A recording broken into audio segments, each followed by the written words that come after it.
Okay, quick question. Can you name a country the size of New Jersey that contains 4 totally different geographic regions, has a thriving economy that official numbers can't even keep up with, and is ruled by a king who has full control of the land? No. Good, because the story of Eswatini is a masterclass in ancient resilience, modern turbulence, and cultural majesty. So get ready for an adventure. Before the Swazi nation even existed, this land was bustling with life. And the people living here were mining. Specifically, they were quarrying red and black hematite ore from the Ngwenya Massif. Not for iron weapons yet, but for cosmetics. Who would have thought? But things started to change about 2,000 years ago with a massive demographic shift. Groups of Bantu-speaking peoples, the ancestors of the Nguni, Sotho and Swana, began moving south across the Limpopo River. They brought with them all the big upgrades. They were growing crops, keeping livestock, making pottery, and crucially, they were smelting iron. They were the early Iron Age peoples, and we even have evidence of them mining iron ore at Ngwenya around 400 CE. And the specific clan that would eventually form the core of the Swazi nation, the Dlamini, were part of this southward flow. They eventually settled near what is now Mozambique, and they called themselves the Emalangini, but sometime around the mid-18th century, they had a falling out, which is where the political story of Eswatini truly begins. Because around 1770, under their king Ngwane III, the Dlamini clan established the first nucleus of the Swazi nation, or Bakangwane, near what is now Nhlangano. But listen, the late 18th and early 19th centuries were anything but relaxed in southeastern Africa. You had major powerhouses like the Ndwandwe and the mighty Zulu stirring things up right to the south. So, King Ngwane's successor, Sobhuza I, a king so smart they called him Somlohlo, or the Wonder, made a crucial move around 1820. He shifted the nation's heartland north to a safer, more central area, the Middelveld. This was a game changer. Sobhuza I and his son, Mswati II, got serious about nation building. Sobhuza adopted the Zulu age group military system, which was brilliant because it created regiments loyal to the crown. Then, by 1860, under Mswati II, the nation had expanded its power far beyond the current borders. He even gave his name to the entire nation, and is famously remembered as their greatest fighting king. But just as the Swazi nation was reaching its peak, guess what storm was brewing? Yeah, the scramble for Africa. Eswatini was sitting right in the middle of a geopolitical squeeze play. You had the 2 big white powers, the expanding Boer Republic of the Transvaal and the gigantic British Empire, closing in, especially after they struck gold and diamonds nearby in South Africa. But the real trouble started with relentless flood of European prospectors and land speculators, or concession hunters. So you might be wondering, what does this all mean? Well, let me tell you, starting around 1875, the new king, Mbanzini, started granting concessions for land, minerals, and pretty much everything. By 1890, the entire country was absolutely covered in overlapping grants. All along, the Swazi thought they were just giving out temporary leases, but what they had actually done was unknowingly sign away their independence. Suddenly, Eswatini became a valuable prize, caught in a power struggle. The Boers desperately needed a path to the sea for trade, and the powerful British wanted to block them at all costs. And since Eswatini sat right in the way, it became a piece on the chessboard, ready to be manipulated. So in 1894, the 2 colonial powers just made a deal between themselves, ignoring the Swazi's own refusal, and essentially handed control over to the South African Republic.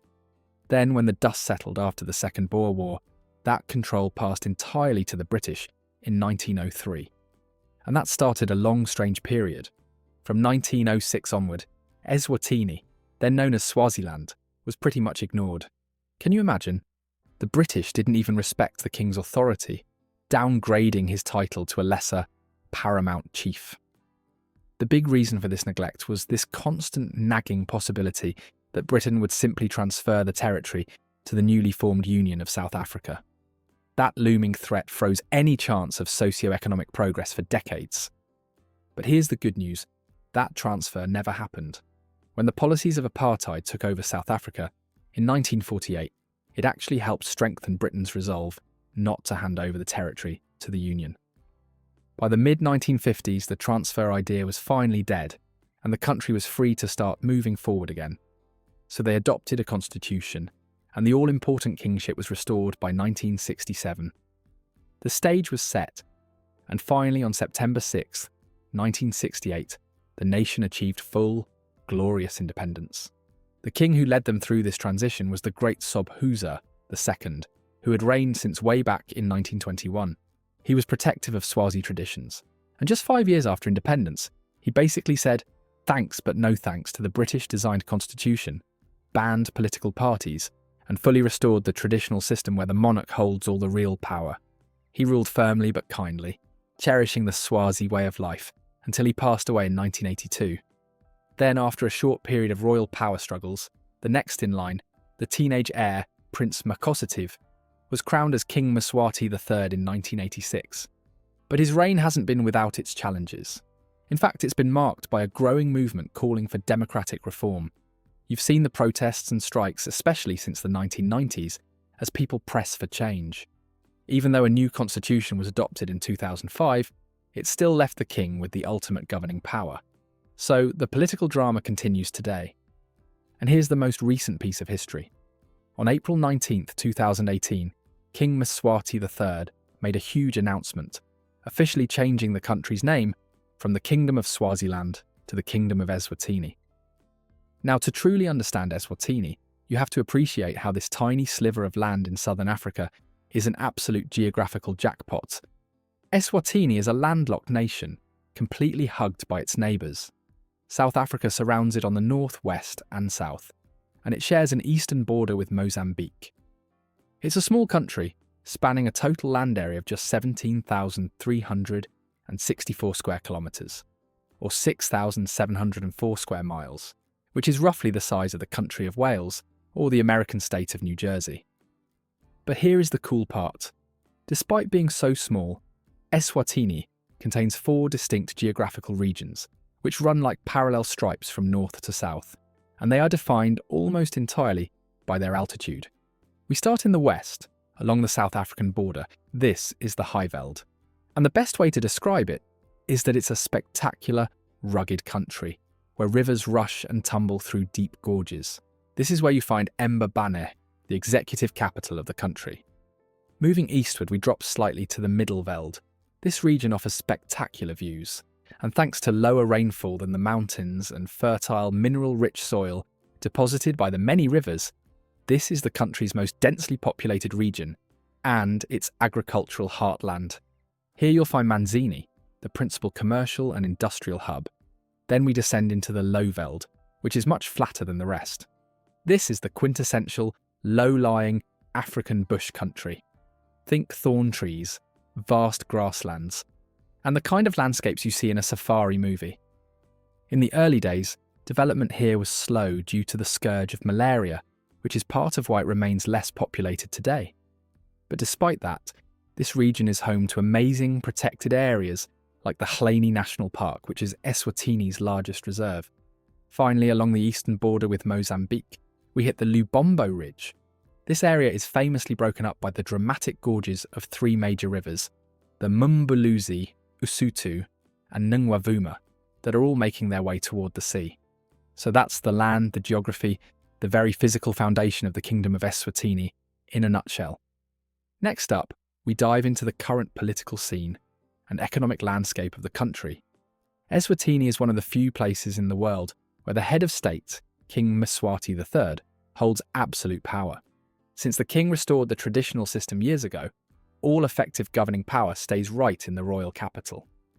So even though the country has a local government system called the Tinkundla, ultimately the king chooses everyone. The prime minister, all the other ministers, you name it. As you can imagine, political volatility is pretty high right now. There's widespread dissatisfaction with this authoritarian rule, and people are seeing persistent unrest and loud, growing calls for democratic reform. Essentially, the regime is digging its heels in and resisting these changes, and that creates huge tension. Analysts are watching closely, and some are even flagging the risk of a political coup if the push for democracy continues to escalate. And guess what? When policy is focused on keeping the monarchy's influence number one, things like private business growth often end up taking a back seat. Which brings us here. Eswatini might be tiny, but its economy is surprisingly tough. In terms of size, the official data says Eswatini's GDP is around $5 billion in 2024. But some economists think that number is way too low. According to World Economics, the 2025 GDP is expected to be closer to $24 billion, and that's a massive jump. So why the huge gap? Well, it comes down to two things. First, a shocking amount of economic activity happens outside the formal sector, like people selling goods on the side of the road or trading locally. And second, Eswatini uses a 13-year-old base year for its official growth calculations, which is like using a flip phone to measure the speed of a jet. It just severely underestimates how much the economy has actually grown. But regardless of which number you use, the overall story is steady growth. The IMF projects Eswatini's economy will grow by 4.3% in 2025, thanks to key areas like manufacturing, agriculture, and services, all supported by smart public investment and resilient private businesses. But even with this good news, the country has a few things to worry about. First, climate patterns like El Niño pose a real threat to the agricultural sector, which is a major backbone of the economy. Second, there's the big reliance on South Africa, which is Eswatini's main export market. While South Africa's growth is important, Eswatini's economy will only pick up moderately if its bigger neighbour's growth is just moderate. So while we wait to see how the future of Eswatini's economy will prosper, let's dive into the amazing culture that makes Eswatini truly unique. This is where you see the fierce heart and soul of the Swazi people, who are wonderfully proud of their traditions. To truly witness the Swazi spirit, you have to attend one of the three great traditional ceremonies. These are festivals on the surface, but they're so much more than that.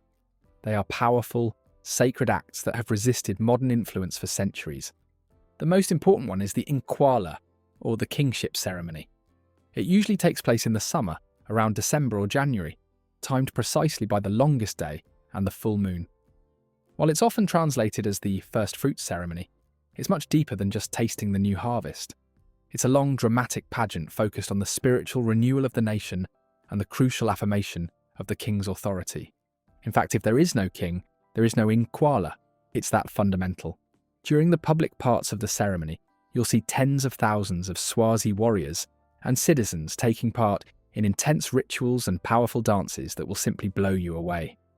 Then, there's probably Eswatini's most famous event, the Umhlanga, or the reed dance, which draws global attention every year.